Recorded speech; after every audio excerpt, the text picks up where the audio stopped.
Welcome in everyone to another episode of Inside ARCS. We've got a special one for you today as we are joined by Ryan Pannell, the owner of ARCS. He also owns a team in A Squared, and he puts on and organizes a lot of what goes on in ARCS from the top, and then he disseminates down into his admins. Ryan, welcome to the podcast. I mean, you obviously own the podcast, but welcome in, and how you doing? I'm good, man. It's good to be here. Yeah, it's a little bit different being on the other side of the mic. Normally I'm running this podcast, and now I'm answering your questions. So I'm excited to have this podcast, and hopefully everybody at home will listen. I'm excited to answer your questions and any other questions that may be thrown at me throughout the night. Yeah, for sure. And we're going to jump right into it. We've had a full week or about a half week of racing since our last podcast, but we've had a lot go on. And first up, we'll kind of jump into our endurance program. We had the Bathurst 12-hour was run through iRacing. It was one of their official events that came up this last week. And we entered a team into it. Ryan, I would say it didn't go as planned, but it wasn't our fault. Would that be about the right conclusion? Yeah, I would agree. We had a team of like 4 or 5 drivers. Donald Ray, Tom Sears, Tommy Reynolds, and Toby Estes all were going to run that race. And Tommy Reynolds started the race. Coming out of one of the corners, he hit the wall, and the car just looked like an airplane coming out of the after he hit the wall. It was not good. It was it was kind of a weird crash, I would say.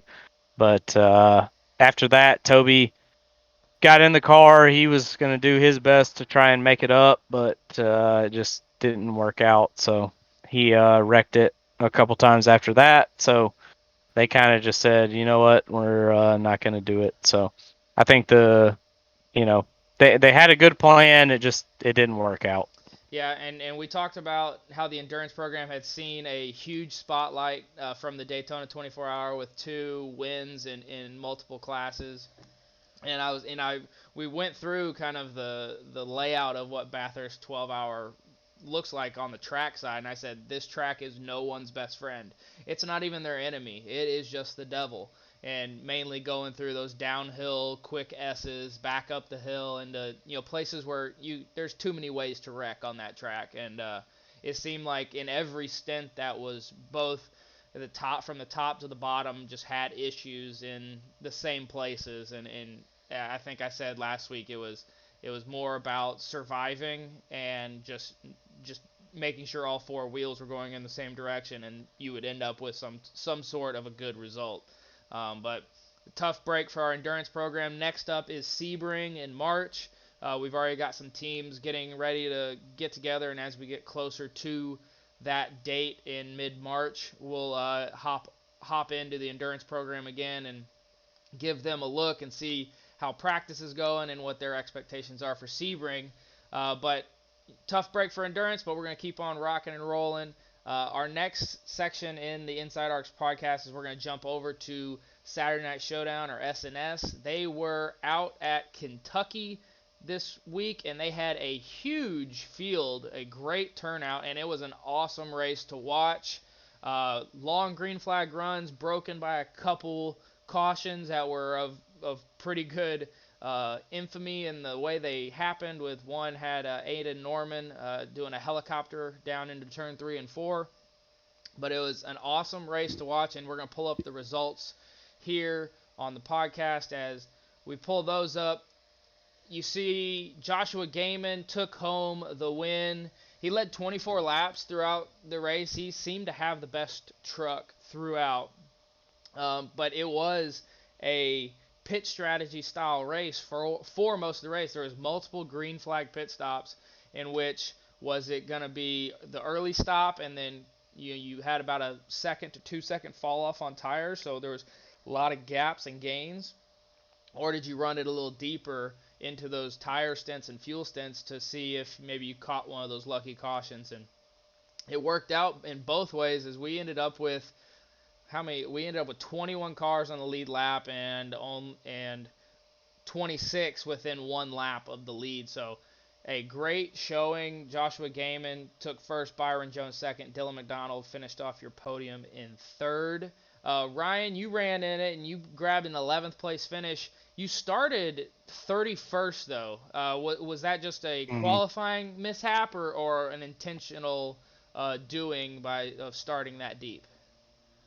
No, it was intentional. I knew there was a lot of trucks out there, and I just wasn't really comfortable with that track, being up there in the middle of the thick of things, as they say. So yeah, I didn't qualify. I figured starting in the back, starting 31st. I actually started dead last, so that was where I wanted to be. Honestly, I was able to kind of just save my stuff at the back. I knew that there would be some trucks that would get into some mishaps and have some issues.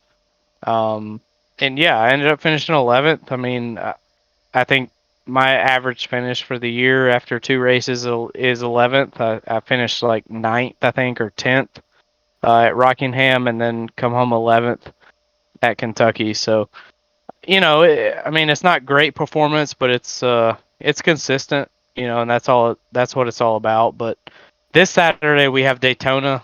That's going to be a whole different ball game. Um, we have three of our Premier Series this weekend at Daytona. So you got Ignition, SNS, and A Squared all racing Daytona this weekend. So that's going to be some really, really good racing. I'm excited. Um, for those that don't know, Friday night will be streamed by myself on ARCS Racing Network, um, and hopefully they'll put on a show. But we'll we'll see what we can do there. But yeah, I mean, 11th is not bad, but I didn't quite have the strategy that some of the other drivers had, and still to come home 11th out of 31 after starting dead last, that's a really good race.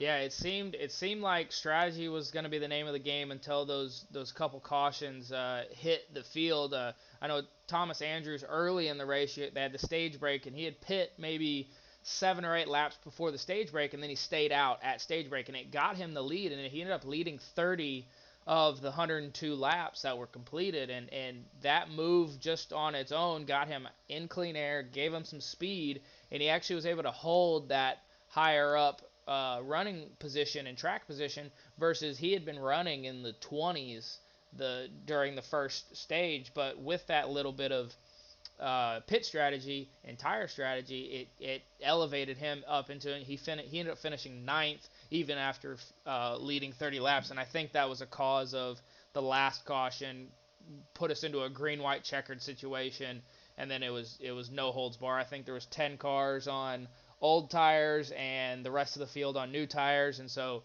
and we ended up going all the way to the checkered flag with no wrecks, but it was one of those where it's set up for one heck of a finish. As we continue on scrolling through, you see some of our drivers that had issues through the race. Tough breaks. Aiden Norman took a huge hit. He led 9 laps, but ended up being a helicopter by the end of the race. So Joshua Gaiman takes the race there at Kentucky as we head over to there it is, our standings. Dylan McDonald holds a 9-point advantage over Lilac Zier in the point standings for SNS. Neither of them have wins yet, but you look at their average finishes: fourth and seventh. Jacob Blankenship with an average finish of fifth. Toby of seventh. When you have those types of runs, you're going to get those good points days and give yourself a chance. Our guest, Ryan Pannell, like he said, average finish of 11th. You see that average start way in the back, but he said it's an intentional act. There's 31 cars on track. Something weird is going to happen, and there's a lot of time to get to the front. So, Ryan, you're, what is that, 34 points out of the lead. What's kind of your prediction as you get into this SNS schedule and what you're trying to push for as you get closer to that playoff cut line? Yeah, I mean, it's mostly can just consistency. Um, everybody in front of me, Donald Ray, Thomas Andrews, Tommy Withers, Gaiman, Estes, Blankenship, Blaylock, and Dylan. I think most of them are going to be there every week. But just anytime that one of them does not show up and I'm there, that's a chance to make up some points. So consistency is key. Everybody knows that. Championships aren't always won on wins and top twos, top threes, podium finishes, and you know my style of racing. That's kind of how I work. I'm not the guy that's going to go out there and win the race.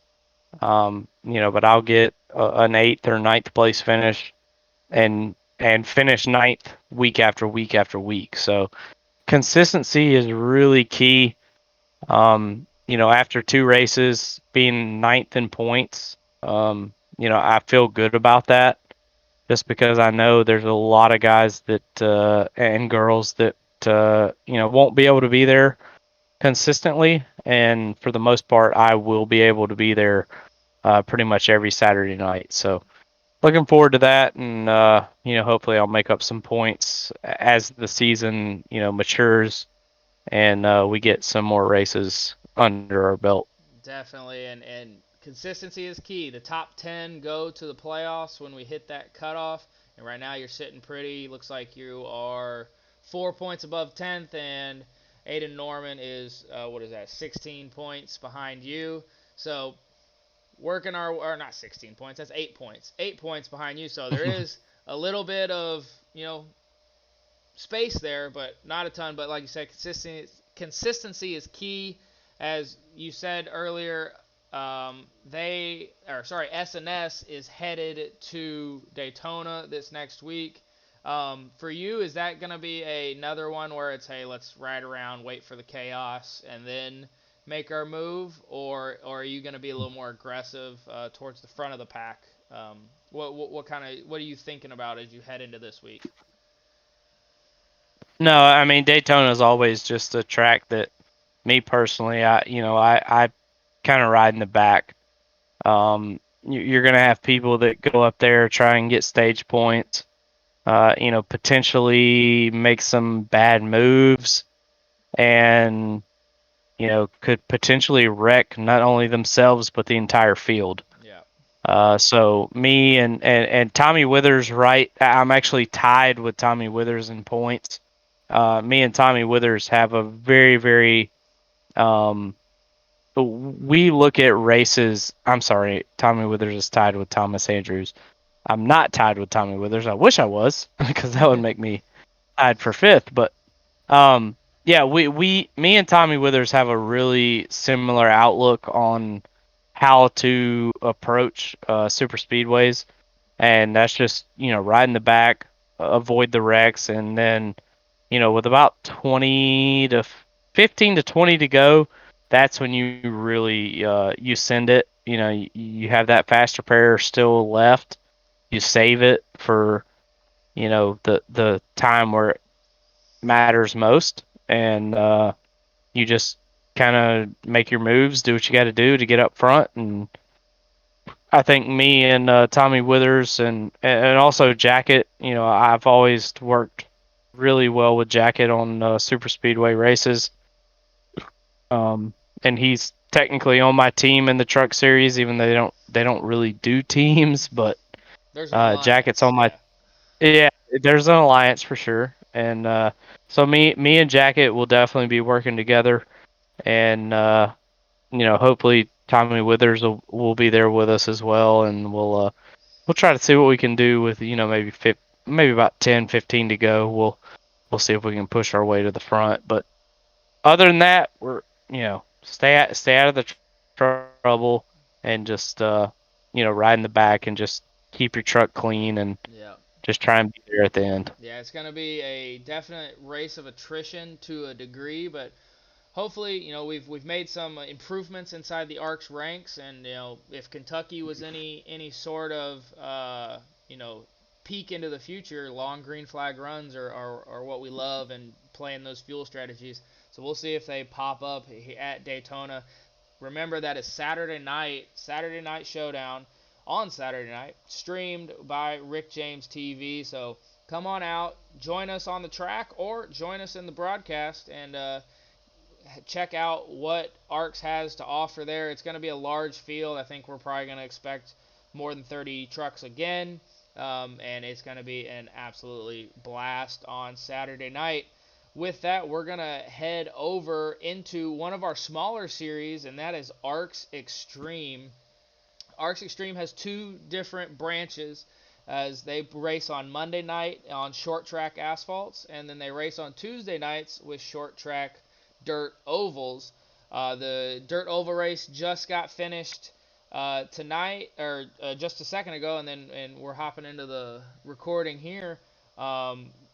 We had a smaller field turnout. Granted, it was Valentine's Day, so we taken the small field turnout with a grain of salt. But Ryan, explain how the dirt oval and the ARCS Xtreme side is going to work this year. It's a little different than you would think you would see a normal dirt track scene.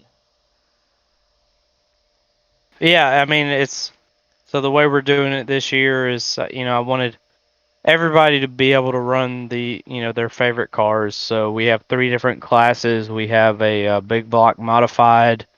We have the super late model. Well, not super, but it's actually a pro late model dirt car, and then the 410 sprints.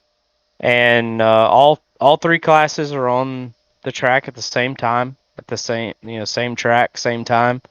And tonight was pretty fun. Honestly, we had 6 people show up, which and again, one of those guys had some computer issues, and so only 5 actually scored points. So you know, it, anybody out there that's listening, they know when they try and put together a dirt series, it it doesn't do well. I mean, it's just a lot of drivers don't like dirt. They feel intimidated by it, and we just want anybody that's listening, please come out and race. It's a fun race. We throw cautions if somebody wrecks or gets in the way. It's not very serious. We try to have a little bit of fun on Tuesday nights. And again, if 7 or 8 people show up, we have so much fun with those 7 or 8 people that show up. I mean, like I said, we had 5 tonight, and we had a great race. We had a couple cautions, and Aaron Conover is top of the board for the big block modifieds. Joshua Garrison top of the board for the 410 sprints, and Briley unfortunately was the only super late or late model dirt car, but he had computer issues, was not able to turn a lap, so he did not get points. So there's still a lot of opportunity there for somebody to win a championship in the ARCS Xtreme Dirt as we continue with the season. Yeah, and it's a great program. It's just getting up off the ground, and like you said, dirt is kind of a harder one to develop. You really got to find where that circle is, and we have a lot of asphalt drivers and NASCAR oval style drivers. But the great thing about, and what I've noticed in the scheduling and in the format, is that it's a little bit shorter races. You're not going to be there for an hour and a half. You're there for a 25 lap to 35 lap feature, one race, all the cars on track, having fun. So if you're listening and want to jump into that sort, and you're a dirt guy, and just I want to race dirt on Tuesday night in this kind of format, hop over to racearcs.com, throw in your application there, and Ryan actually handles a lot of those applications, and he'll get you set up for those Tuesday night ARCS Xtreme dirt races, and join us with both through the website and through Discord, and join the family. It's growing immensely, especially over the last few months. We've introduced a lot of new drivers to a lot of different series, and we'll kind of break those down as we work our way up into our top ranked series. But if you're interested, racearcs.com, throw your application in, and we'd love to have you. We're accepting of everyone that wants to have and get an opportunity to race at any one of our levels. We're willing to work with you, find what works best for you, and we just love racing as a whole, no matter if it's on dirt, asphalt, turning left or turning right. So if you're interested, racearcs.com, hit that up. We're going to walk through. We didn't get to do this last week because it hadn't been posted yet, but now that ARCS Xtreme Dirt has kicked off, we're going to go through their schedule. Tonight they are at Federated at I-55. Next week they head to Eldora. Then it's Lernerville, Port Royal, the dirt track at Charlotte, Williams Grove, Lucas Oil Speedway, Lincoln Speedway. Then as you get into April, it's Volusia, Fairbury, Kokomo.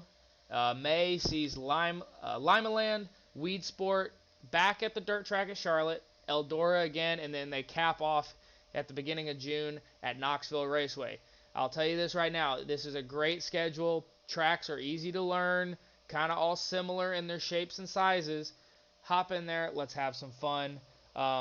The other side of ARCS Xtreme is our super late model program, and that saw one heck of a race in that there were no cautions through the entire race. 0 cautions in a 100-lap feature race. And we're gonna see the results right here. Austin Purnell took home the win and led from wire to wire. A wire-to-wire win for Austin Purnell in the super late models. An absolute crazy show of force. Ryan, you weren't able to race in this. Did you get to watch it at all? No, unfortunately I didn't. I was running another league race at Charlotte, so I missed out on this opening race, but I'll definitely be there for next Monday's race.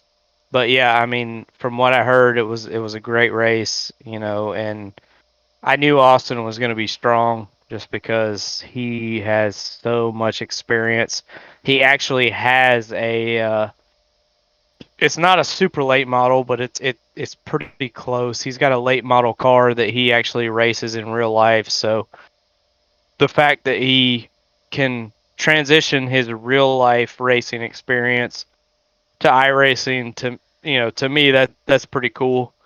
And shout out to him for doing that. I knew he was going to be fast. I knew Dustin was going to be fast, and just we had a good race overall. Yeah, and just from looking at results alone, Purnell dominated. And then you had a close-knit group of Kerr, Forsyth, and Pannell that were all within about 2.5 seconds of each other. And on a small short track, that's literally like a half car length away from each other. So excellent racing all the way through. And it looks like there's probably more cars close in, and that, Purnell lapped everyone up to 6th place. But everyone's lap times were in the realms of the 18.4 to 7. So, I mean, 3/10 does not split a field crazily until, you're on a short track like that. And all of a sudden, 3/10 every lap is, you're lapped after 7 laps. But the way that the results turned out, it looks like the super late model program is off to a great start. And some of those guys are our top division drivers. Purnell, Kerr, they're both A-squared drivers, and we'll be seeing them on Sunday nights.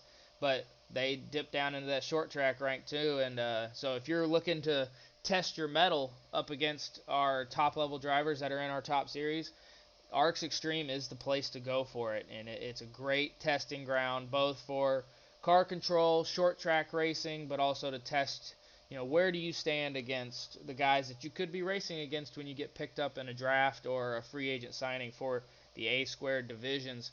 We're going to head over to the standings for Super Late Models. They're going to look pretty much exactly the same as what you're seeing here, but you see Purnell holds that 7-point advantage with the 1 win there. We'll keep updating this as we go. They head off to Ryan. Help me out here. Where are they headed to next? That is a they're headed good to question. Lanier. I do not know. They're headed to Yeah, Lanier. there you go. There you go. So they're headed to Lanier next week on the 21st. So if you're looking to get into some short track racing right there, we're headed to Lanier. and then North Wilkesboro the week after that. Lots of fun as we head into the depths of the season. Uh, as we continue on, um, it's the beginning of this season has been huge. We're looking forward to all our stuff, both endurance and in the extreme realms with ARCS. But now it's time to get into our upper level divisions. A Squared had their duels this past week, and we saw some great racing out of the duels, some crazy racing out of the duels as well. But with those top level drivers, we saw what they're capable of, and when we get all 28 to 30 of them on track this next week, it's going to be one heck of a show. Um, we're going to pull up now the starting lineup for this Sunday's Daytona 250 to kick off the A Squared points season. We've already had the Clash and the duels that kind of led us into this major race. So A Squared starting lineup for the Daytona 250.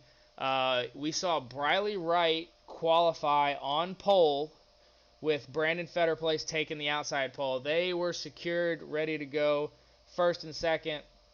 And then you can see here the lineups of inside and outside. Your odd numbers were the drivers that ran in the duel number one, and your outside row even numbers were the ones that ran in duel number two, and that was their finishing order as they came out. So you see Jack Mulkey will start in third, and Emma Kruger will grab fourth. Ryan, as you take us through the duels, because you had multiple teammates in your duel and tried to get some things working, and then just your overall view of how the duels went this past Sunday. Yeah, I mean, the main thing that we realized is, unfortunately, iRacing had an update right before the Daytona, officials, as everybody, loves to run those official races. Um, Used to, and everybody in the duels can agree with me. Used to two or three cars on the outside could just make a run and go from the back all the way to the front. For whatever reason, iRacing has decided to change that. Um, you really can't make the outside work like you used to, and it's kind of frustrating. It was frustrating for me and both of my teammates that were in Duel One with me. I had Kevin Feemster and Donald Ray in that first duel with me.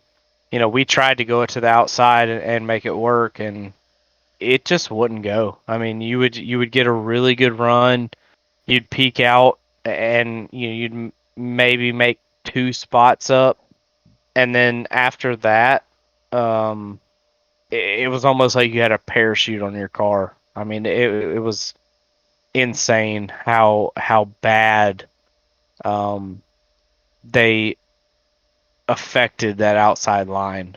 I mean, it was, we've run Daytona before, we've run Talladega before, and you could have two or three cars on the outside because you didn't have to check up like the inside line did. You would be able to just make so many moves on the outside, but now it is really all about momentum. Yeah. Um, if the outside line doesn't have, eight or nine cars and the inside has four or five, you're not going to go anywhere. And that's something that all the drivers are adjusting to. We dealt with it in Duel 1, we dealt with it in Duel 2. Um, it's just something that we're not used to. Yeah. Before we could have three or four cars on the outside and they would just, I mean, they would just roll, especially if you were pushing them, into the corner, pushing them out of the corner, down the back straightaway. It would roll. But unfortunately, for whatever reason, it just it didn't work that way. And I think there's no updates, as far as I know, anytime soon. So The outside line's really going to struggle, I think, for the 500 or for the 250, and unless they have a lot of momentum, that outside line's going to struggle. Yeah, it seems.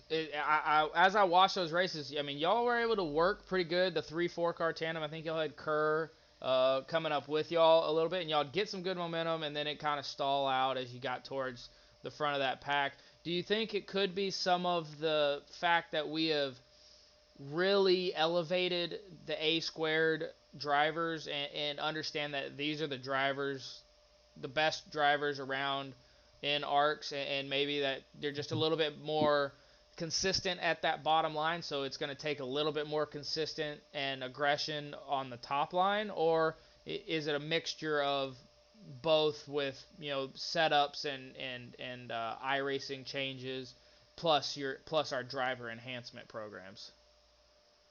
Yeah, I think it's both. I mean, the people on the inside, obviously, they're pushing, and they're very good at doing what they do. We have honestly, I mean, after the draft, we have 35 of the best drivers in ARCS in A squared this year, and yeah, it's definitely those inside guys. They know when to push. They know not when not they know when not to push. But the outside, it just really felt bad. I mean, I've pushed Jacket, 5, 6 spots before on the outside, and he's done the same to me. And it just seemed like that outside run just doesn't exist anymore, and that's frustrating. I mean, obviously, but you got to deal with with the cards you got, Yeah, and that's if the something outside, that's something I've yeah, been saying a lot, and I think there's a lot of conversations that have happened in the past with ARCs as we've developed our communication systems and stuff like that, and that in our series we're all fixed. We're all stuck with the same setup at the same track with the same iRacing parameters, and it's going to be about who can hmm adapt to those parameters and those setups the best, knowing that there isn't a advantage in either way. Here, everyone's got the same thing. Let's see what you can do with it. And I think the hmm added variable of having the teams in here, and we saw it in your duel, if you get a team of cars together that are working and doing well, they can hold their own. Now you put two teams together, that's 8. You got 8 cars, possibly 10 cars headed all in a direction. You could control a race. And so I think it's going to be really fun to see this Sunday in the 250. Can teams get lined up? Can teams make the outside work because they're committed to each other, making it work? Whereas maybe the inside line is a little more hodgepodge with a couple team cars, but there's splits in the middle and people don't want to work with each other, and then all of a sudden now we've got an outside line race. So I think it's going to be an absolutely barn burner as we get to it, and I think it's going to be one of the cleanest Daytona races we've ever seen because these guys don't want to wreck. They don't want to be the cause of the wreck and then also possibly be the cause of taking teammates out, which is what we see in real life a lot of times is someone will make one wrong move and they've got their teammates lined up right behind them and boom, one car makes a mistake, 4 teammates out of the race. And I don't think, any of the drivers at the A squared level want to have that on their collar. And I don't think it will be. I think we're going to have one heck of an event coming up. You guys see the lineup here. We'll kind of walk you all the way through it. Like we said, Briley Wright grabbed the pole, and Brandon Fetter placed the outside pole through qualifying. They didn't have to worry about anything in the duels. They are starting on your front row. As we go through row 2, Jack Mulkey, Emma Kruger, Toby Estes, Tom Sears, Joshua Gaiman, Steven Oberstadt, Austin Purnell and Joshua Garrison. That rounds out your top 10. Then our owner, he loves the 11th position for some reason. Ryan Pannell starts 11th on Sunday. Uh, right next to him will be Matthew Leiter, then David Wright, Jeremy Burrell, James Kerr, Elrich George, Donald Ray, Brian Rupert in the 18th spot. Kevin Feemster and John Smeal will round out the top 20. That doesn't end there. We've got 34 cars in our lineup. Jacob Blankenship, Then Seth Wansing, Dustin Painter, Thomas Andrews, Tommy Withers, Bryn Roberts, Tristan Catania, Jonathan Hohenbrink, Cody Riggs, and then Cody Pannell will round out your top 30. And then coming up from the back will be Aiden Norman, Alex Simkowski, Tommy Reynolds, and Richie Catania. Ryan, before we get into the team realm and everything that's going on with your team in presidential racing, you look at this lineup and what do you see happening? Do you think it's going to take a second to figure itself out, or you see some guys going to the front, you see people just hanging out? What's kind of your first 10 lap prediction as we head into the 250 this weekend? Yeah, I mean, I think that probably the top 15 or 20, they'll probably stay where they're at. Anybody beyond 20th will probably just back off, try and just avoid any kind of wrecks that happen.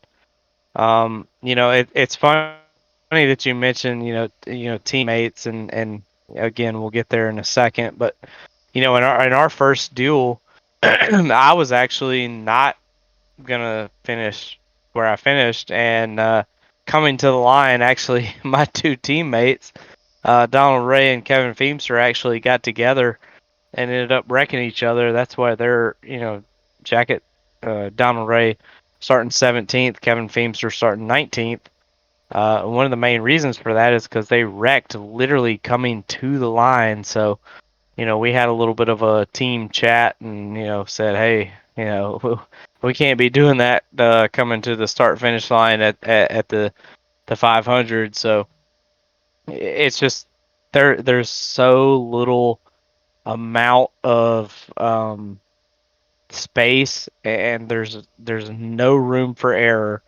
And even when two teammates, are trying to push each other, they go from starting, fifth and seventh in the 500 to now they're starting 17th and 19th in the 500. So, it's just you got to look out for little things like that, and every team's going to be working together. I know we Presidential Racing has a pretty strong alliance with Beatron Racing with Jeremy. I love Jeremy and all of his teammates. I've raced with them a lot. Jeremy's actually on my truck team in SNS, so we do have a little bit of an alliance there. So we'll probably be working together. But some of the other teams that may not have 10, 12 alliance drivers, they're going to be struggling to make sure they come down pit road at the right time and you know make sure they do what they need to do to stay on the lead lap and to stay in competition Yeah. Sunday night. Yeah, teams is going to be a huge new variable into this thing, and we're going to head over now and look at our A squared team rosters. As you see here, Presidential Racing, owned by Ryan Pannell. He's in the number 12 car. He mentioned it before. Donald Ray, aka Jacket, in the 2. Kevin Feemster in the 21. Elrich George out of the Bahamas in the 22. As those four guys are the full time, and then they've got Jacob Blankenship in the 33, who's running a part-time schedule. He is racing at Daytona, yes? Um, I'm not 100% sure, but yes, I think he is gonna start.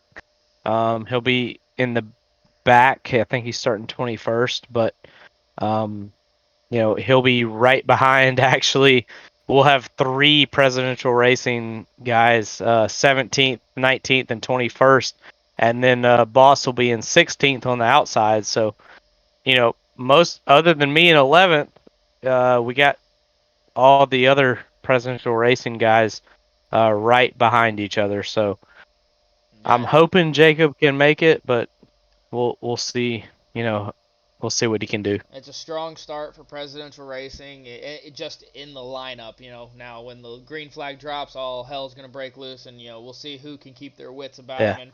And like we said, with the team side, I think it's gonna be who and what team has the best patience, consistency, and controlled aggression. Because I think when you get into those late laps, I think the aggression goes through the roof and it loses control, and that's when we see our big wrecks. And I think it happens in real life as well, where the adrenaline pumps up. Oh no, I gotta go, and they lose sight of I still have to keep my car going in the right direction.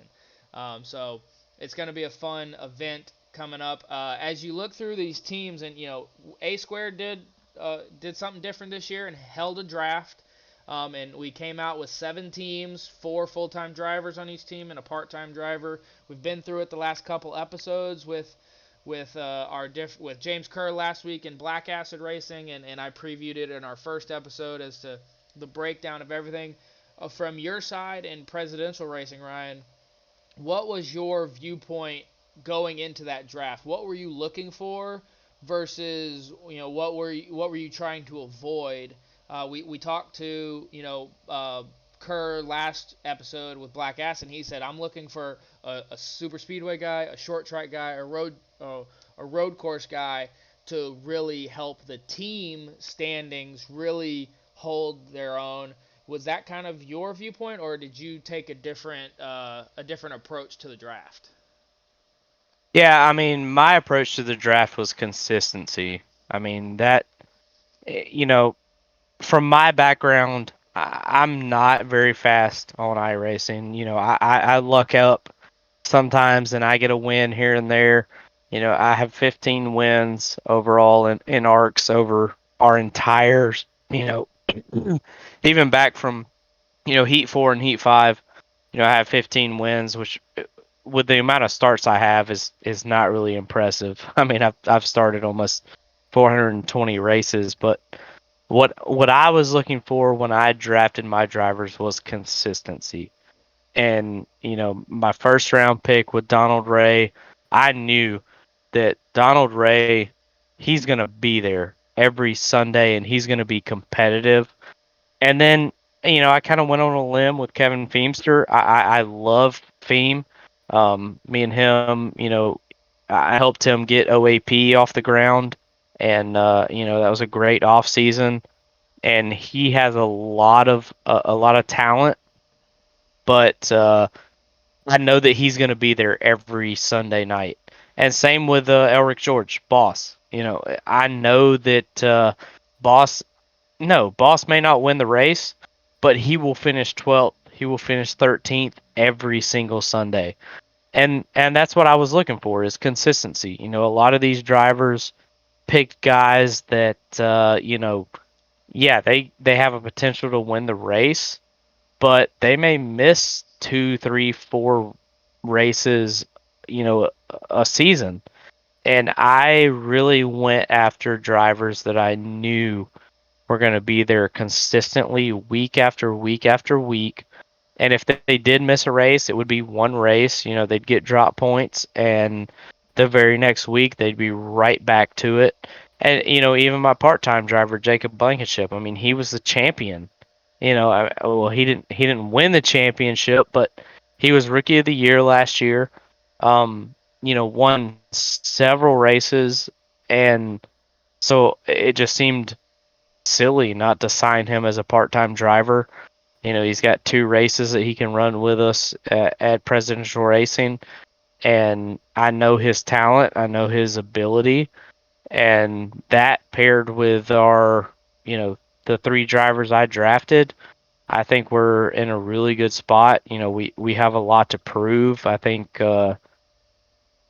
everybody, you know, anybody that has a brain knows that Beatron Racing is obviously the team to beat. You got Jeremy, you got Joshua Gaiman, you got Steven Oberstadt, which a lot of people have not seen Steven race, but I know he's talented. Um, it that team is very, very stacked. So I just built my team off consistency, man, and people that I knew that I could respect and that they respected me. I feel like that goes a long way. A lot of these team owners are, drafted some people, some drivers that, maybe they didn't really respect their owner or they didn't know their owner. Everybody on my team knows me, they respect me, and they know that we're out to to win this team owner championship, and they're going to do everything they can to make that happen. Yeah, it's gonna be a whole new variable, like we've been talking into A squared. You're no longer just by yourself. You are racing for an owner, for a team, for a purpose, and it's gonna be one heck of a season as we go through. Now, the caveat into this and the little wrinkle is this team isn't secured for all 36 races. This is a 12 race team. After 12 races, the owners can go and make a decision, say, look, I'm going to stick with my guys, we're going good, or even if we're going bad, you know what, I'm going to stick with them for the next 12 races. Or you could have the owner be like, look, I got to make a change. Um, Hmm. as you think ahead, we're only on race 1. But as you think ahead towards race 12, is that in your brain at all that, okay, I may have to make a decision after race 12, or are you just kind of leaving that to the future and later on down the road? Oh, for sure. I mean, the biggest thing is like perfect example is my part-time driver, Jacob Blankenship. He wasn't able to commit full time because of his work schedule, and we all know, we have to do what our work tells us, and if that means you have to work Sunday night from 4 to 9 p.m., then you can't race, and but if Jacob Blankenship gets a promotion, 2 weeks into the season, and now he's on day shift, and he no longer has to work Sunday night, that's something that I have to keep in mind. And it's not just that; it's also a perfect example. Mike LaJoy. I mean, I am a huge fan of Mike LaJoy, and he did not get drafted. He's in the Xfinity series. I think he is a huge talent. I have some developmental talent in the Xfinity series with Nick Fisher. His internet's kind of shitty right now, which I've been down that road, but um, I have some drivers that I'm trying to coach up on the Xfinity side of things. Obviously Cody's on my Xfinity team, which he can't run full time for A squared because of work commitments, but that was a steal for me. But also I got people like Jason Alexander, I got Mark Delia, Nick Fisher. You know, those guys are on my Xfinity team, and those guys they're good. Yeah, I mean they are so fast and they are good. So yeah, there is no driver that is safe. Even on my team. I mean, again, at the end of the day, I love Kevin Feemster, I love Boss, I love Donald Ray, Jacob Blankenship. But at the end of 12 races, if I feel like somebody's not performing, and I feel like somebody else could take that position and do better, unfortunately, I have to make that business decision of replacing that driver, and that goes with the other six owners. And I think that's what makes A squared so important this year is, you fuck up 2 weeks, 3 weeks in a row, you may be running Xfinity after 12 races, and that's something that we've really never had in ARCS before. I think it adds the accountability factor into the racing.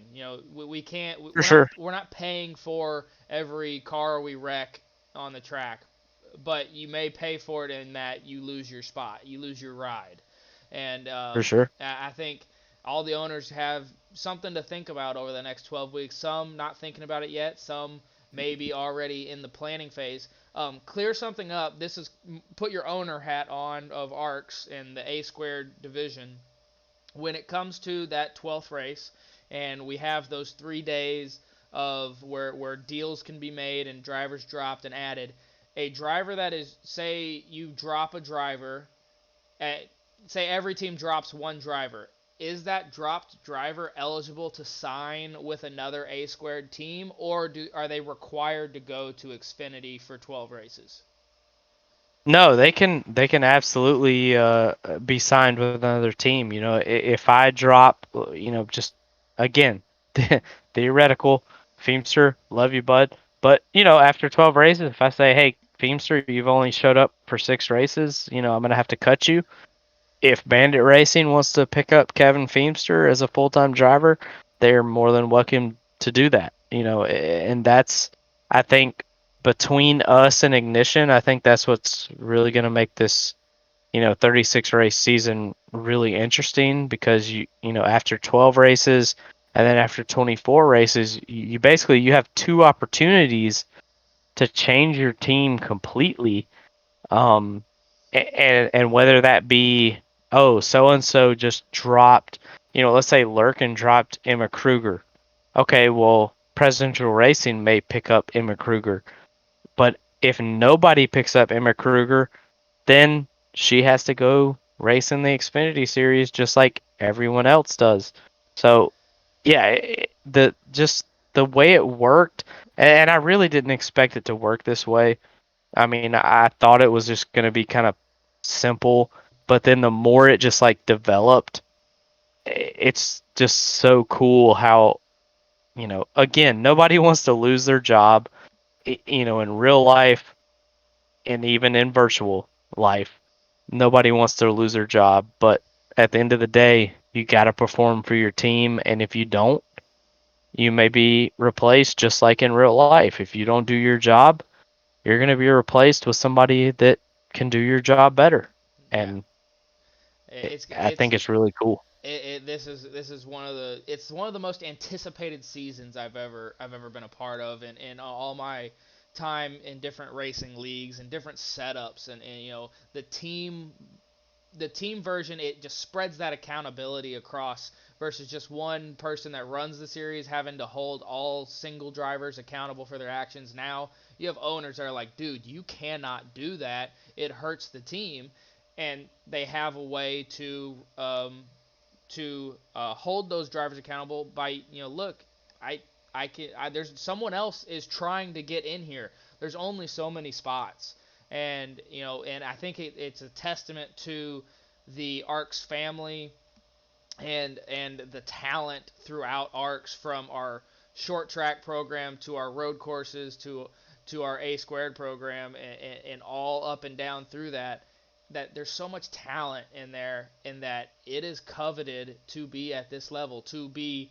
respected and picked and chosen by an owner saying, look, I want you here to go get the top trophy of ARCS, and that is that A squared singular trophy for the individual and the A squared team trophy at the end of the year. I'm very excited. The first 12 races is going to be a barn burner to see how these owners lead their teams and how these drivers react to, having to, drive for their life a little bit, or does that pressure not bother them and they just go out and do what they know how to do and drive with the talent they have. Also inside of A squared, we have a huge rookie field this year, and you, Ryan, don't have any rookies on your team. You went with veterans, guys that have been around and have been racing, but all the other teams have a number of rookies on them. And we're looking at the rookie lineup right now. From the rookies in this list, who's your guy that's like, man, he's gonna cause some not problems. He's gonna shake the boat up a little bit and show these guys, I ain't just a rookie. I'm here to win races and compete at the highest level. Yeah, I mean, honestly, it's hard to pick anybody, but you know, off that list, obviously Aiden Norman, if he was full time, I think he would be, one of the big conversation pieces in the rookie standings. But he's part time, so he will, you know, uh, good for him. He will be able to keep his rookie status going into, you know, 2024, unless he gets signed full time.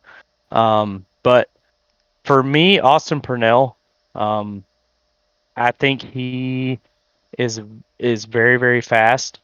I like David Wright. Obviously, Jack Mulkey and are really good friends.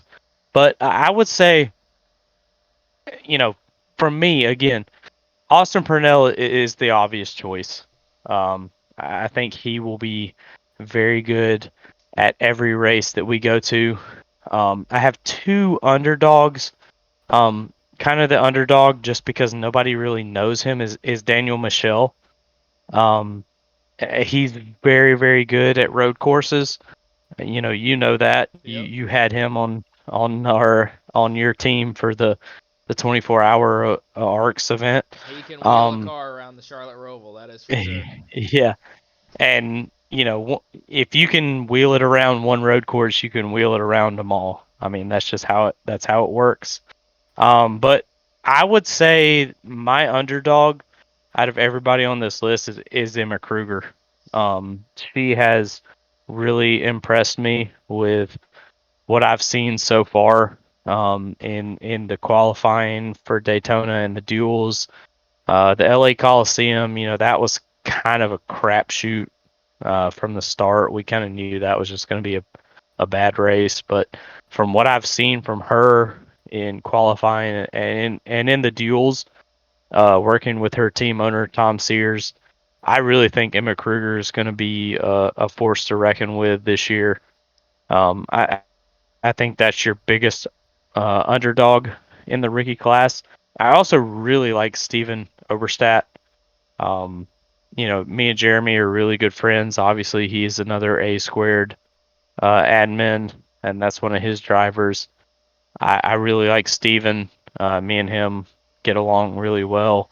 So, but at the end of the day, I think Emma Kruger's the one to watch as an underdog. Yeah, it's gonna be there. There are so many storylines out of A squared. I mean, we could do a whole just A inside arcs A squared podcast. I mean, just by themselves, because there are so many storylines that are gonna develop. Whether it's the teams and the movement in there, the rookies, the individual standings, just as a standard, and then race by race, watching what happens with the different personalities on track and all that. And this is going to be one heck. I think you see in the rookie standings when we talked to Kerr last episode with Black Acid is he has a lineup full of rookies. He's got Pannell. He has Leiter, and he has one other one. I can't believe I'm blanking. Rupert. He has Brian Rupert as well. All his other full time drivers, all rookies to the A square division. But he was like, here's my road course guy. Here's my short track guy. Here's my big track guy. And he's like, I got what I want. This is how I like it. And so definitely some different varying ways of going about this A squared season with its new variables and changes and lineups. And you're the second owner we've had on coming off of with presidential racing. We had Black Acid last episode, and we'll continue to get some of the owners on to kind of walk us through what they're thinking about as we head into this first 12 race stint of A squared. A squared is our top dog, but it has a little branch to it, and that is the ARCS Ignition program. And Ryan, we created the ARCS Ignition program off of A squared, knowing not everyone was going to get an opportunity to race at the top level, but there is a ladder up to it and to where you can kick that door down and get into A squared. Kind of walk us through your thinking and reasoning behind the creation of ARCS Ignition. Yeah, I mean, honestly it goes back to when we were on Heat 5. Um, we ran A squared obviously on Heat 5 before everybody kind of made their transition to iRacing.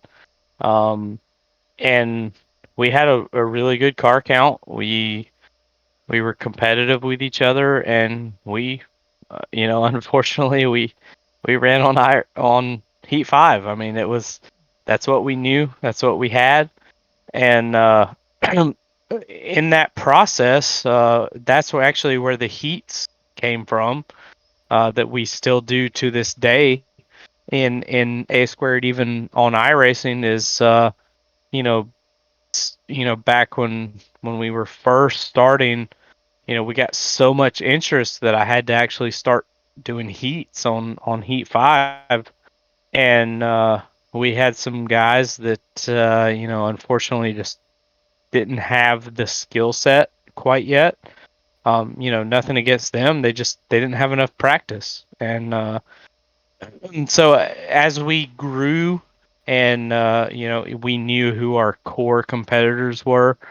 We kind of locked that in for A squared, and then that left a lot of people um, kind of wondering, well, what do I do now? I can't race with y'all in the Cup series, so what do I do now?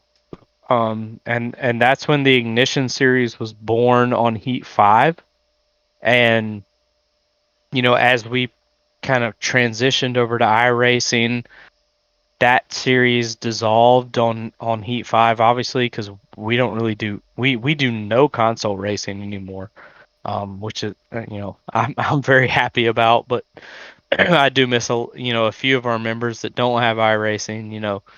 Um, I wish they would get it so that they could come race with us. But as we transitioned, and as we grew, I realized really quickly that there were some guys running an A squared that no offense to them or their skill level, they shouldn't have been on track. And that's when I came up with the draft idea. We did that on Heat, NASCAR Heat. It wasn't near the magnitude of what we did on iRacing.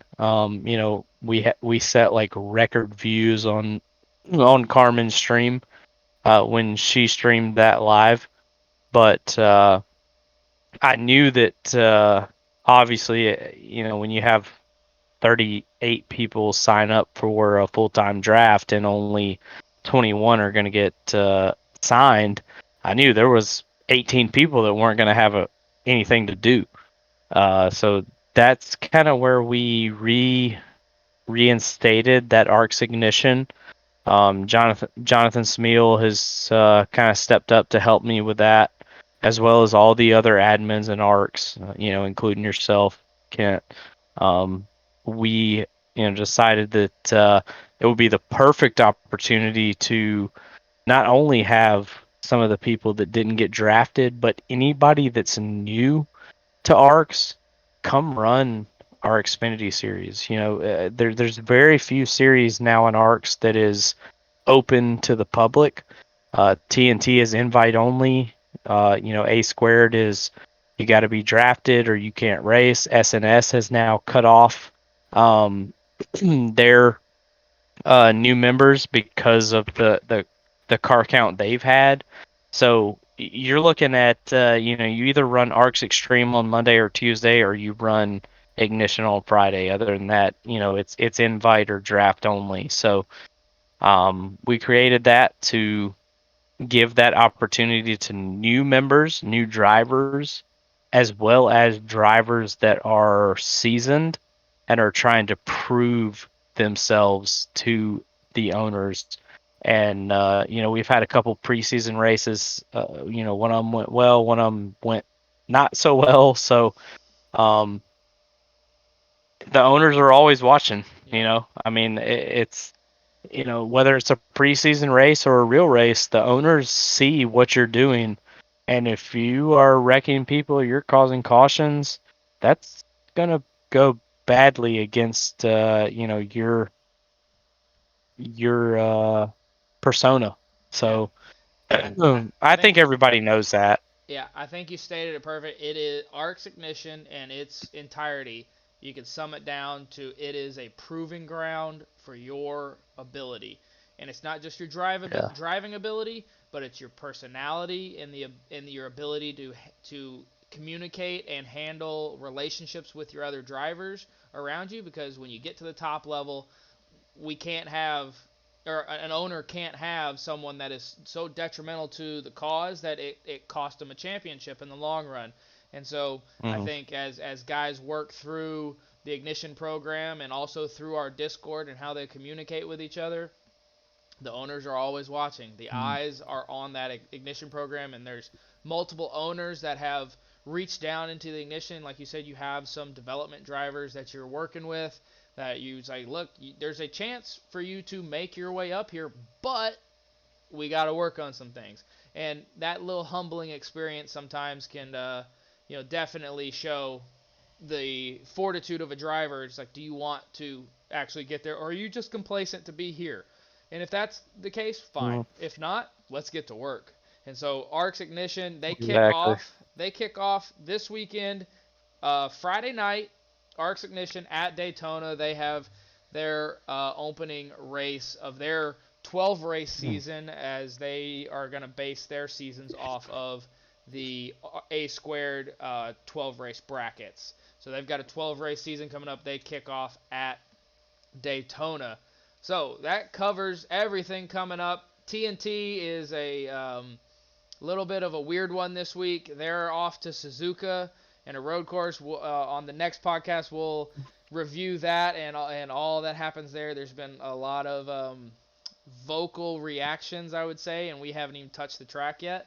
So we'll get to that on the next podcast and maybe bring on one of the TNT advisors and drivers from that to see exactly how that went on, and then we'll also review everything going on this weekend from Ignition, SNS, and A Squared.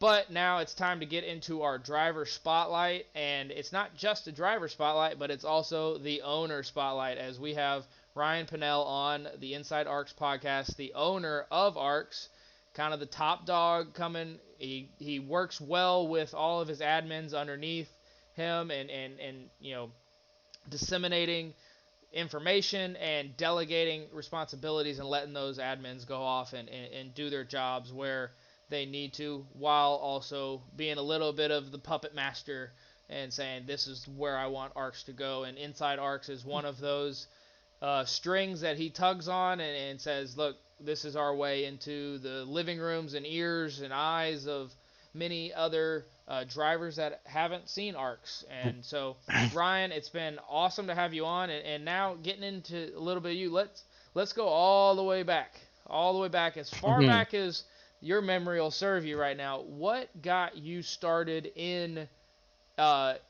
sim racing just at its infancy? What caused the iRacing bug to bite you? Well, I mean, it goes even before iRacing for me. I mean, I originally had NASCAR Heat 4, um, and at the time, I never had done any online races, and I happened to just jump into an online race, and two of the people that I met before anyone was Jaco, which everybody knows him as Jason Alexander, and Briley Wright. Um, those were two of the guys that I met in a public lobby in NASCAR Heat 4 back in before, um, but really before the pandemic hit. And the two of them, I talked to them in online lobbies. We got in a party together, and we kind of just talked. I mean, Jaco's from South Carolina, Briley's from Kentucky. We were all three kind of from the South, and I told him, I was like, hey, I'm gonna put up a session. Y'all come race with me. And we had a couple other people join. We had some of our originals. We had a guy named Puddin' Popper. He was one of our OGs. We had Deplorable Me, Terry Gabbard. We just had so many people that kind of showed up, and I was like, hey, do y'all want to like do an official race? And they were like, oh yeah, yeah, yeah, yeah, let's do that. And I was like, well, I'm not gonna keep points. And they were like, okay. And then after like two races, I was like, hey, uh, I'm keeping points. And they're like, you bastard. you know. This was And supposed to be then fun, and you just made it serious. yeah, I ruined it. But yeah, after that, we ran Heat 4, and then of course Heat 5 came out, and of course everybody knows it was a copy and paste, but we were thrilled. I mean, we Yeah. had a new game, we had a new racing game, new paint schemes, and then after that first season, um, actually Cody Pannell and Daniel Roberts was a huge part in me getting iRacing, because Daniel Roberts had an old PC, and he said, "Hey man, I'll sell you this thing for $200." And I was like, "Deal." And I bought my PC, and man, I swear, and the owners will agree with me, and some of the admins even will agree with me when I was like, hey, everybody, I got iRacing. Dude, I swear it wasn't 2 weeks later, the whole damn league had iRacing. Yeah. And that's really cool. I feel like a lot of leagues struggle with people transitioning, but it was almost like when I said, "Hey, I have iRacing," it was like bang, bang, bang, bang, bang. Everybody was like, "I got iRacing. Oh, I got iRacing. Oh, I got iRacing." Yeah. And then, you know, that January or February, we pretty much started, running iRacing, and we hadn't looked back since, honestly. Yeah, and I came in a little over a year ago or so, and into the ARCS fold, and y'all had already gotten the ball rolling on the iRacing stuff. And would you say that kind of transition was around that 2020 range when everyone was kind of trapped inside because of the pandemic and stuff like that, or was it before or after that? Mm, I would say, I mean, as far as console racing, it was definitely before the pandemic, and then we really just got lucky on timing because we got a bunch of people together, and then the pandemic hit, and a lot of people were either laid off or working from home. So obviously, when you're working from home at 5 p.m., you were at home at 5:01. Right. So it was the ability to be able to be home at 5:30 p.m. And we kind of just stayed with that. But yeah, we started. I think technically we started in April of 2019. Um, and then, like I said, we've just grown since. I mean, we started with like 12 people in our first Talladega race, our first official Talladega race on Heat. And now we're sitting at 225 members in our Discord. So the growth is still just, it blows me away to this day. That we went from 10 drivers in an official race in an Xbox server to Yeah. now we're sitting at 230 plus members in our Discord. It's crazy, man. I The, I I can't even fathom it. Yeah, the racing community is one of the most tight knit. As small as circles as you can create it, it's as large as you can create it as well. And we have our fingers and toes and all a bunch of different circles, and they're all accepting to the fact that we all love one thing. We love going fast, and we love competing against each other. And that's awesome. Where did the overall brand name of ARCS come from? That's actually a really good question. So when we started, obviously, there were two leagues that started close to the same time. Um, TNT Thursday Night Thunder was was close to the first league. There's a little bit of debate about that. We had another guy that used to own TNT. He was kind of a excuse my language, but he was kind of a shithead.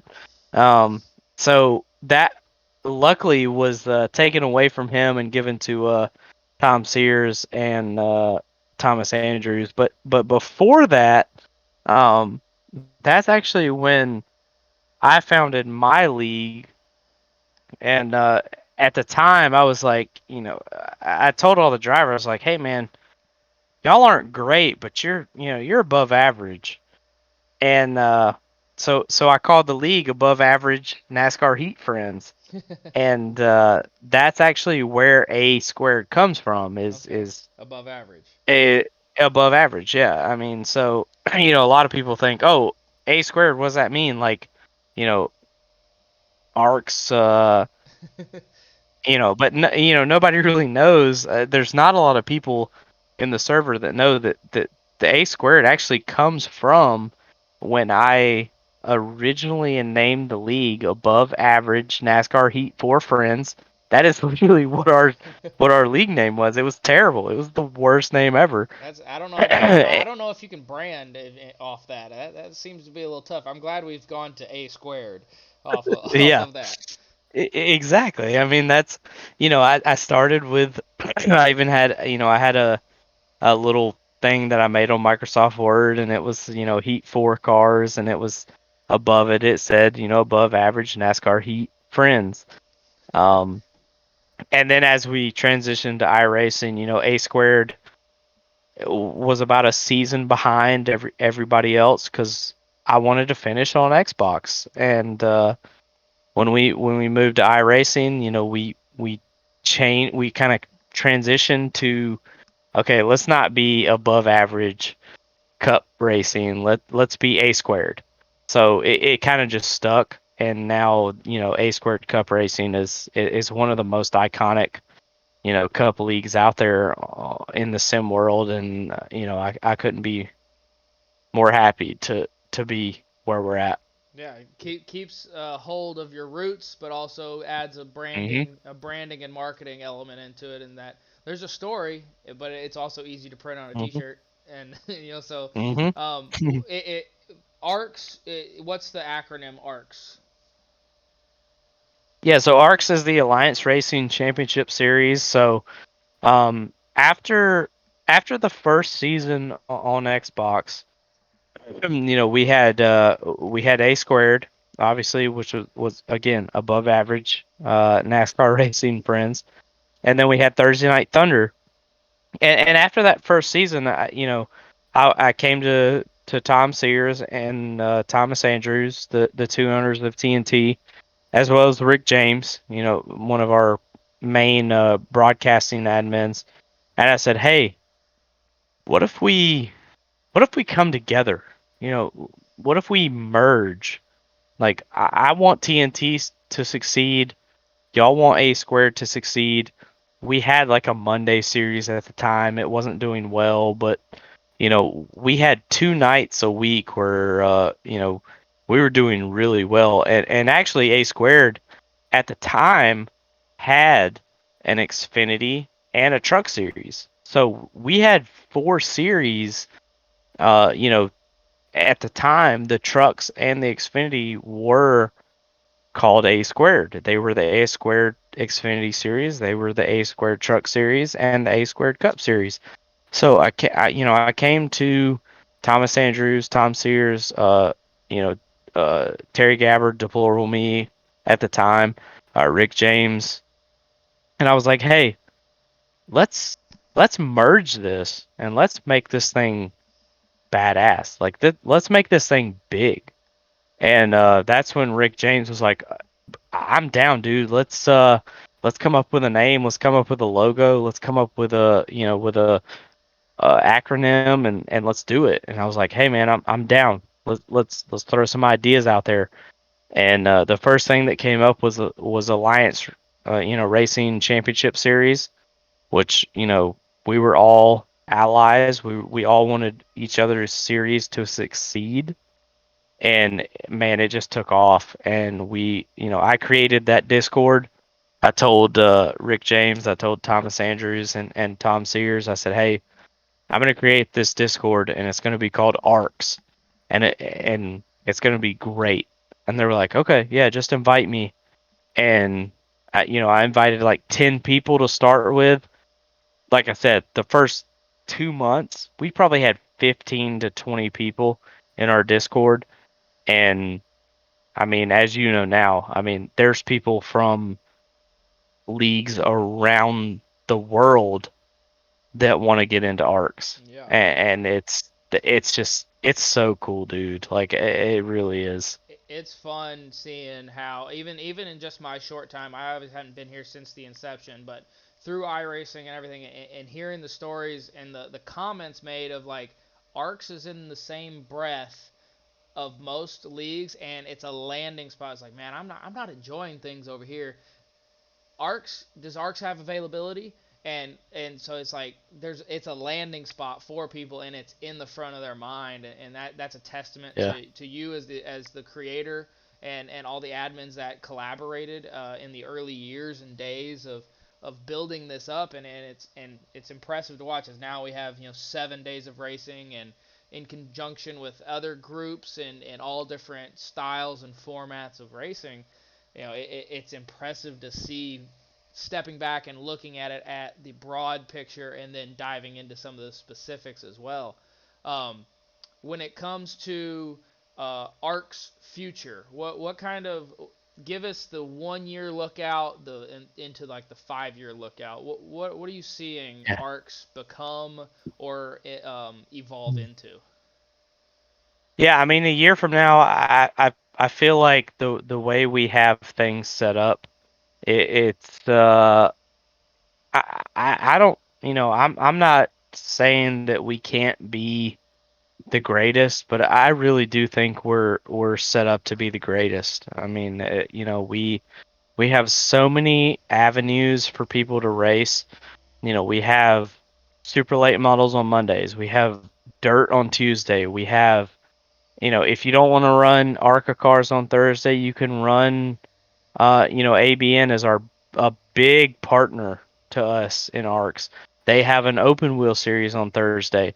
You got Xfinity Friday, Truck Saturday, Cup Sunday, and on top of all of that, you still like when we're not doing anything Wednesday, we have something going on. We have a fun race. We have, something going on almost every single night.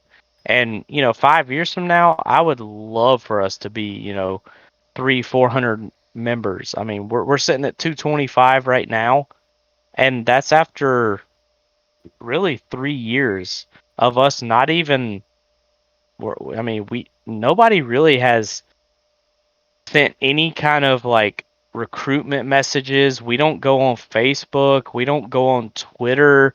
It's all just word of mouth. Mm-hmm. And to me, that is cool.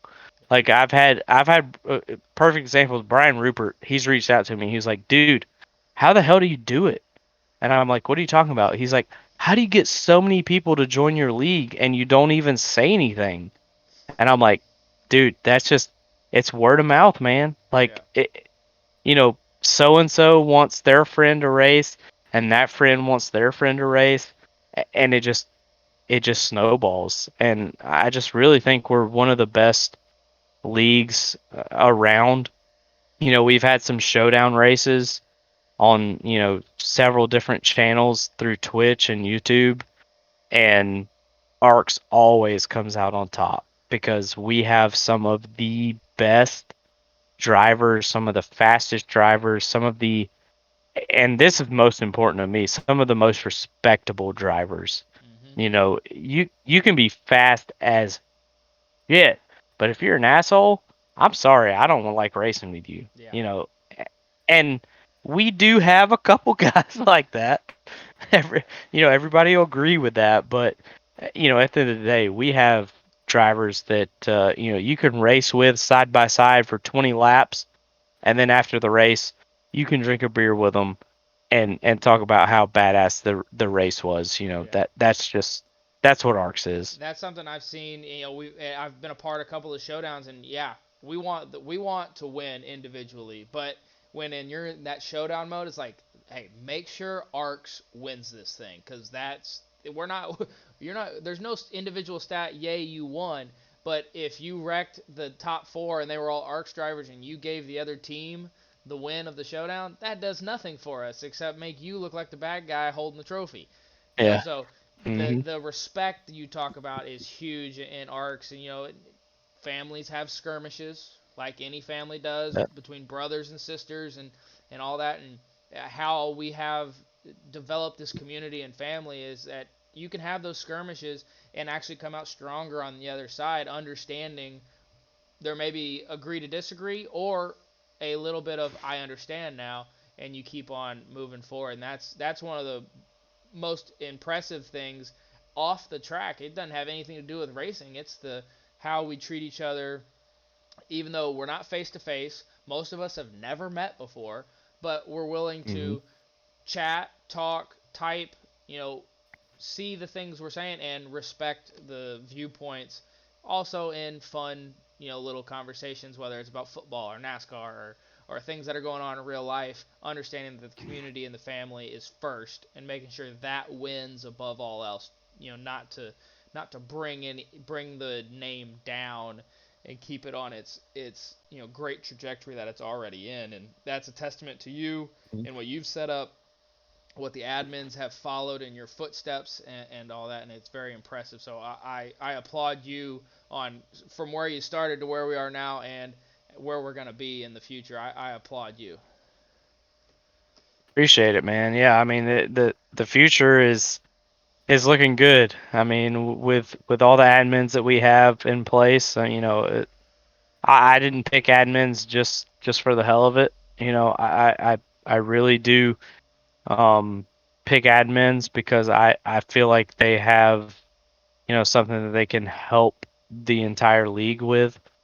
Um and you know recently, as everybody has seen, in the Discord, Thomas Andrews stepped down as an owner. um, so it's really just me and Tom Sears right now. Terry Gabbard, he's making pizzas up there in Ohio, so he can't do anything anymore. So it's just me and Tom Sears, and that's a lot of stress on an owner. But I've kind of always been, even when we had four owners, even when it was me, Thomas Andrews, Tom Sears, and Terry Gabbard, I kind of took that role as the leader, just because I have so much passion for ARCS and for sim racing in general. By no means, I'm not good at sim racing. I'm not good at this shit, but I enjoy it, and I love being able to bring 30 people together to have an awesome race, or even if it's just bringing five people together Yep. and we're all drinking and having fun, or playing poker, in the Discord. I mean, it's just little things like that, man. That goes a long way to me. And we've had, I mean, this year will be our third corporate trip where we actually have, 15, 20 members meet up for an actual NASCAR race.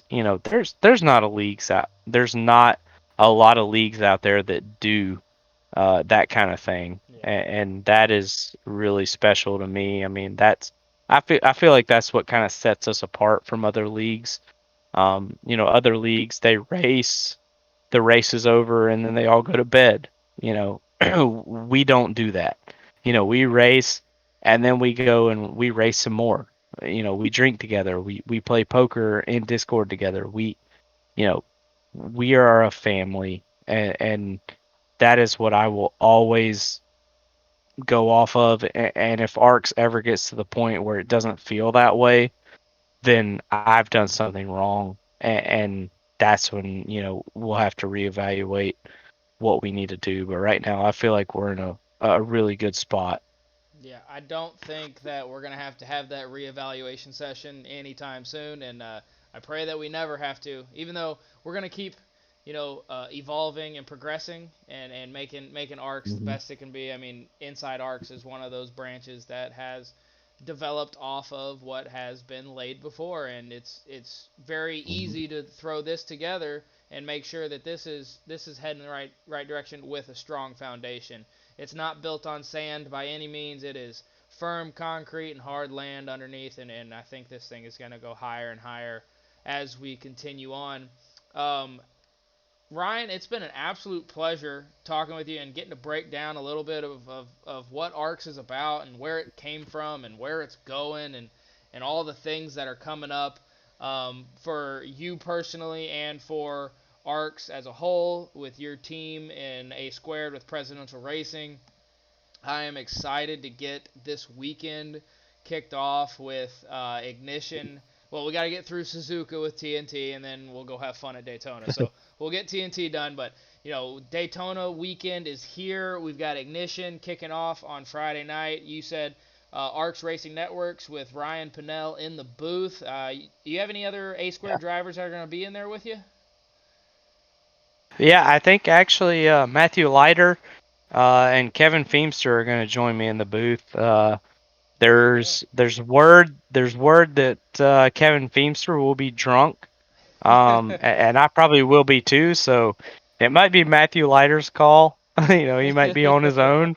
But no, I mean we're gonna have fun. I mean That's that's what we do. It's it is the that driver broadcast coming straight it to you. is. Yep. Yeah, Yep. So Friday yeah, and night, not I yeah, Friday night ARCS Ignition on the ARCS Racing Networks on Twitch, correct? Yeah, Twitch. It'll be on YouTube as well. YouTube as well. Okay, perfect. So ARCS Yep. Racing Networks, Twitch and YouTube Friday night for ARCS Ignition. Get to see some of the development drivers try and race their way towards an A square job and lineup spot. Saturday night, S&S heads to Daytona in the trucks. That one's going to be a barn burner. The trucks always are. Tight pack racing. If it's anything like we saw at Kentucky, it's going to be a great event. And then that leads us to the opening round of the top series of A Squared. Sunday night on the ABN network with Carmen Hardy in the booth. Kevin also in the booth, her partner. Gonna be an absolute barn burner. The team years and variables kick off in A Squared this Sunday. All the teams involved from Presidential Racing to B-Tron to Line Power, Black Acid, Sunday Money, who am I missing? Bandit. All those great teams getting ready to see if the draft Prophecy. Prophecy, that's the one we were missing. Yeah. I am sorry.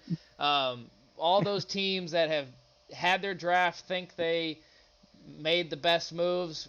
Now it's time to put your money where your mouth is. It's time to go racing. So Daytona this Sunday night on ABN with Carmen Hardy. Ryan, thank you for coming on the Inside Arcs podcast. It's been a pleasure talking to you, and I can't wait to see where we go in the 2023 year. Thank you, buddy. No problem, man. I could talk all night long, so I'll shut up for a second and we'll end this thing. There you go. Hey, it's been an awesome time. Once again, go to racearcs.com. Throw an application in if you want to race. If you're looking to just join in on the action, ABN ARCS Racing Networks on Twitch and YouTube. Follow us around. There's always something to watch, something to do. Leave us a comment. Answer the questions down there in the Spotify chat. Thank you again to Spotify, Apple Podcast, and Anchor for allowing us to put this out on the net waves. And we're going to let Linkin Park take us out with their brand new song Lost and the intro to their song. The last song that I believe Linkin Park will ever put out. But thank you all again for listening. It's been an hour and a half here on the Inside Arcs podcast, and it's been a great hour and a half. So thank you to Ryan Pannell again. Thank you to Arcs and everyone involved there, and we will see you next time.